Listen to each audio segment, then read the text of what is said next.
Everyone, this is Veronica. आज हम बात करेंगे नीलगिरी तहर कंजर्वेशन प्रोजेक्ट के बारे में। तो आप सोच रहे होंगे कि इतना इंपॉर्टेंट क्यों है? क्योंकि इंडिया में बायोडाइवर्सिटी को प्रिजर्व करने के लिए, कंजर्व करने के लिए बहुत से प्रोजेक्ट्स आए, जैसे प्रोजेक्ट टाइगर, प्रोजेक्ट एलिफेंट। और प्रोजेक्ट टाइगर में आपने काफ़ी ज़्यादा सक्सेस भी देखी। तो अब तमिलनाडु गवर्नमेंट जो है वो पहली बार नीलगिरी के लिए, नीलगिरी तहर के लिए कंजर्वेशन प्रोजेक्ट लेके आई है।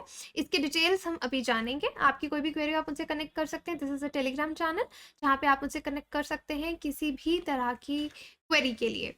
तो ये इंपॉर्टेंट है यहाँ पे जानना कि ये भारत की तरफ से पहला इस तरह का प्रोजेक्ट है जहाँ पे ये नीलगिरी तहर क्या है, एक माउंटेन गोट है विच इज एंडेंजर्ड। तो IUCN लिस्ट में, थ्रेटन लिस्ट में आप इसको एंडेंजर्ड कैटेगरी में पाएंगे। तो इंडिया का पहला प्रोजेक्ट है इसके कंजर्वेशन के लिए, तो इसको ये प्रीलिम्स के लिए इंपॉर्टेंट भी बनाता है। नाउ तमिलनाडु ने क्या किया है, 24 करोड़ का प्रोजेक्ट जो है नीलगिरी तहर को बचाने के लिए, उनके हैबिटेट को रिवाइव करने के लिए लाया है। देखिए, इन्वायरमेंट एंड इकोलॉजी में कुछ चीज़ें बहुत बेसिक हैं जो आप हर एनिमल के लिए यूज़ कर सकते हैं। जैसे कि अगर कोई पर्टिकुलर एनिमल का स्पीशीज अगर आप देखेंगे कि उसका पॉपुलेशन गिर रहा है, वो एंडेंजर्ड या क्रिटिकली एंडेंजर्ड हो रहा है, तो व्हाट आर द कॉजेज?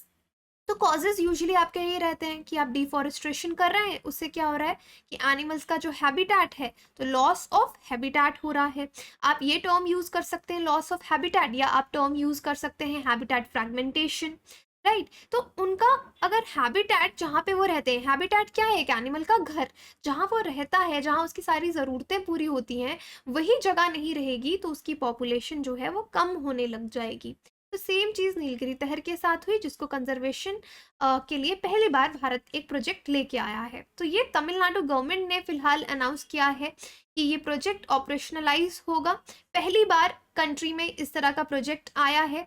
और यहाँ पे नीलगिरी तहर का जो ओरिजिनल हैबिटेट है, जहाँ पे वो एक्चुअली पाए जाते हैं, क्योंकि तमिलनाडु का स्टेट एनिमल भी है, तो ये आपको एक और फैक्ट यहाँ पे मालूम चलता है कि नीलगिरी तहर स्टेट एनिमल भी है तमिलनाडु का। तो इसका हैबिटेट हम रिस्टोर करने की कोशिश करेंगे इस प्रोजेक्ट में, और साथ साथ इसकी पॉपुलेशन को स्टेबलाइज करने की भी कोशिश करेंगे। तो कोई भी प्रोजेक्ट आता है अगर इस तरह का बायोडाइवर्सिटी का, उसके लिए फंड बहुत इंपॉर्टेंट है, फंड्स, क्योंकि पैसा आएगा तो आप कंजर्वेशन को इम्प्लीमेंट कर पाएंगे। तो यहाँ पे बजटरी आउटले अगर आप देखेंगे 25.14 करोड़ दिया गया है, 5 साल का ये इनिशिएटिव है।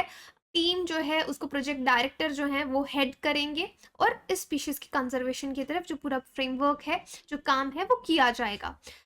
अब यहाँ पे ऐसा भी हो सकता है कि अब क्योंकि इसका पॉपुलेशन कम हो गया है, हमको इसकी पॉपुलेशन, दो चीज़ मैंने आपको बताई कि इस प्रोजेक्ट के अंदर क्या होगा, इसका हैबिटेट रिस्टोर किया जाएगा, और दूसरा क्या किया जाएगा कि उसकी पॉपुलेशन को स्टेबलाइज करने की कोशिश की जाएगी।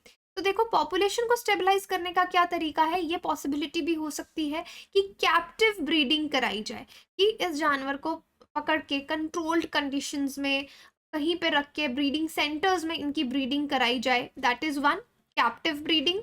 दूसरा, पॉपुलेशन स्टेबलाइज करने का तरीका क्या है, क्योंकि जेनेटिक डाइवर्सिटी बनी रहे तो री इंट्रोडक्शन किया जाएगा। जहाँ कुछ लोकल एरिया में से वहां पे नीलगिरी तहर एक्सटिंक्ट हो चुका है, पूरी तरीके से एक्सटिंक्ट नहीं हुआ है, लोकली कुछ कुछ जगह से एक्सटिंक्ट हुआ है, वहां पे ये एनिमल फिर से री इंट्रोड्यूस किया जाएगा। अब री इंट्रोडक्शन के किस्से आपने इस साल पहले भी सुने हैं, जैसे आपने देखा कि चीता को, अब चीता खैर इंडिया में तो था ही नहीं, इंडिया से पूरा नेशनली ही एक्सटिंक्ट हो चुका था, हम उसको अफ्रीका से यहाँ पे लेके आए, राइट। तो इसी तरीके से इसके साथ भी ये किया जाएगा। Although with in India Nilgiri तहर को एक जगह से जिन पैचेस में खत्म हो चुका है, इसको रीइंट्रोड्यूस किया जाएगा। तो यू शुड नो कि ये प्रोजेक्ट किस तरह से चलने वाला है। पहली बात, इसका हैबिटेट बचाएंगे, ओरिजिनल हैबिटेट को रिस्टोर करेंगे जो डिस्ट्रॉय हुआ है, पॉपुलेशन स्टेबलाइज करेंगे। पॉपुलेशन स्टेबलाइज दो तरीके से करेंगे, कैप्टिव ब्रीडिंग एंड रीइंट्रोडक्शन, क्योंकि रीइंट्रोडक्शन बहुत मतलब समझ के ये प्रोसेस आपको करना पड़ता है।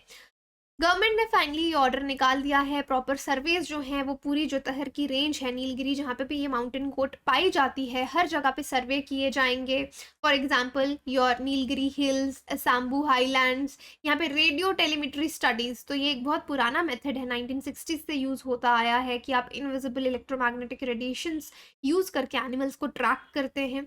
रेडियो टेलीमेट्री स्टडीज़ भी यहाँ पे की जाएंगी कुछ तहर्स को देखने के लिए कि कहाँ कहाँ ये मूव कर रहे हैं, इनका मूवमेंट पैटर्न क्या है, किस तरह की जगह को ये हैबिटेट के तौर पे यूज़ करते हैं, इनका बिहेवियर कैसा है, ये सब देखा जाएगा। और एक रिसेंटली एक ट्वीट भी काफ़ी फेमस हुई थी सुप्रिया साहू जी, जो कि एडिशनल चीफ सेक्रेटरी है environment forest and climate department की। तो उन्होंने कहा, जैसे मैंने भी आपको पहले बताया कि प्रोजेक्ट टाइगर हम लेके आए, प्रोजेक्ट एलिफेंट लेके आए, तो टाइगर के केस में आपने देखा कि हमने टाइगर स्पीशीज की पॉपुलेशन को स्टेबलाइज किया है, कितना इंक्रीज किया है। तो सेम चीज़ हम नीलगिरी तहर के लिए भी कर सकते हैं। नीलगिरी तहर इतना इंपॉर्टेंट एनिमल क्यों है? वैसे तो बायोडाइवर्सिटी में कोई भी एनिमल इंपॉर्टेंट है, बट अगर आप लेट मीजोलिथिक पीरियड भी देखेंगे, उनकी पेंटिंग्स देखेंगे, तो आपको उन पेंटिंग्स में भी देखा जाएगा कि जो फोल्क लोर है, जो हमें हमारे बुजुर्ग कहानियां सुनाते हैं, पेंटिंग्स में आपको नीलगिरी तहर का पिक्चर जो है वो देखने को मिलेगा। सो नीलगिरी तहर आप कह सकते हैं हमारे इन्वायरमेंट के लिए और हमारे कल्चर के हिसाब, दोनों के हिसाब से बहुत इम्पॉर्टेंट है। सो नीलगिरी तहर का आप दो वर्ड्स यूज कर सकते हैं, इकोलॉजिकल इम्पोर्टेंस भी है, कल्चरल इम्पोर्टेंस भी है।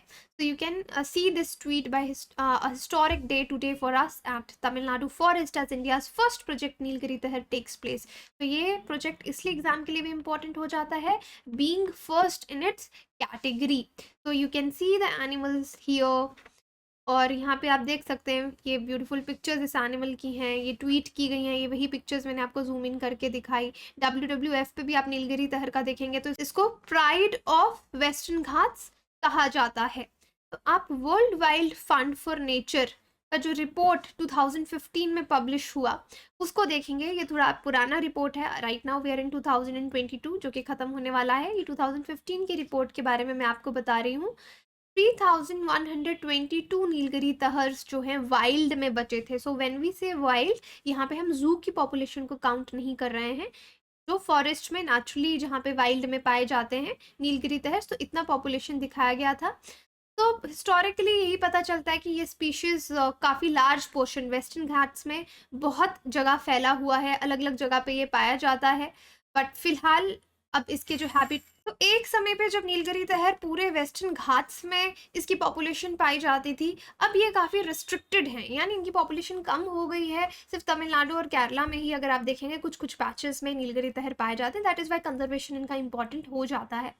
सो यहाँ पे आप देख सकते हैं WWF की साइट पे भी, अगर आप इनके बारे में और डिटेल में पढ़ना चाहें, यू कैन रीड। WWF ने पहले ही कुछ जो प्रॉब्लम्स, थ्रेट्स थी नीलगिरी तहर के लिए, उनको बताया था कि इनकी मीट और स्किन के लिए इनको हंट किया जाता है। हैबिटेट लॉस जैसे मैंने आपको बताया, डिफॉरेस्ट्रेशन वर्ड मैंने आपको बताया। अब जो डोमेस्टिक लाइफ स्टॉक है जिसको लोग पालते हैं, उनके साथ इनका कंपटीशन फूड के लिए रहता है। हाइड्रो इलेक्ट्रिक प्रोजेक्ट्स, मोनोकल्चरल प्लांटेशन, तो ये कुछ रीजंस हैं जिनकी वजह से इनकी पॉपुलेशन जो है वो कम हो गई। तो WWF का फ्रेमवर्क अगर आप देखेंगे कि नीलगिरी तहर पॉपुलेशन को हम कैसे स्टेबलाइज कर सकते हैं, कैसे कंजर्व कर सकते हैं, देखिए ये स्लाइड आपके लिए बहुत इंपॉर्टेंट है फॉर वे फॉरवर्ड। अगर इस तरह का कहीं पे आता है तो पहले असेसमेंट कि पहले तो हम इनके पॉपुलेशन साइज को देखेंगे, मेजर थ्रेट्स को समझने की कोशिश करेंगे। ये सिर्फ नीलगिरी तहर के लिए नहीं है, माइंड इट, ये आप किसी भी एनिमल के लिए वे फॉरवर्ड में ये चीज़ें, ये इस तरीके से ये हेडिंग्स देके यूज़ कर सकते हो कि जितने भी इकोलॉजिकल पैरामीटर्स हैं उस पर सर्वे करने की कोशिश करेंगे कि क्या प्रॉब्लम क्या आ रही है, क्यों इसका पॉपुलेशन कम हुआ, थ्रेट्स क्या हैं उनकी, इस एनिमल की या किसी भी एनिमल की इकोलॉजिकल रिक्वायरमेंट्स को जानने की कोशिश करेंगे, क्योंकि उसी पे हम पॉलिसी या फ्रेमवर्क बना पाएंगे कि हमें उनको कैसे बचाना है। दूसरा बहुत इंपॉर्टेंट पॉइंट जो मैं आपको इन्वायरमेंट इकोलॉजी में बताती हूँ, वर्किंग विद लोकल कम्युनिटीज।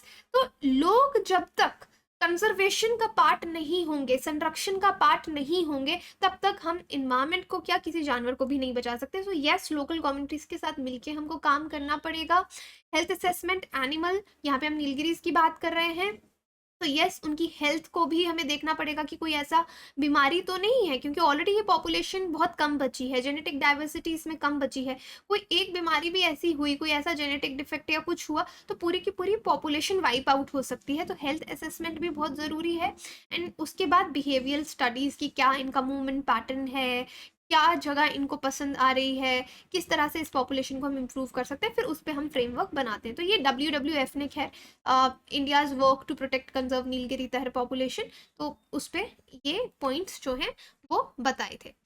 तो that is it's about Nilgiri तहर। बाकी आप अपनी तैयारी हमारे साथ आसान कर सकते हैं। अनअकैडमी पे बेस्ट एजुकेटर्स आपको पढ़ा रहे हैं। न्यू ईयर है, almost tomorrow is the last day, so I wish you a very new year. और आप हमारे साथ तैयारी शुरू कीजिए। आप मेरा कोड यूज़ कर सकते हैं, इस पर आपको मेरा पर्सनल मेंटोरशिप एंड डिस्काउंट मिलेगा। लास्ट रिविजन बैच भी हमारा शुरू हो चुका है, आरंभ बैच शुरू हो रहा है 12 जनवरी से। You can purchase courses on EMI also, आपके पॉकेट्स पे बर्डन नहीं पड़ेगा। Thank you so much.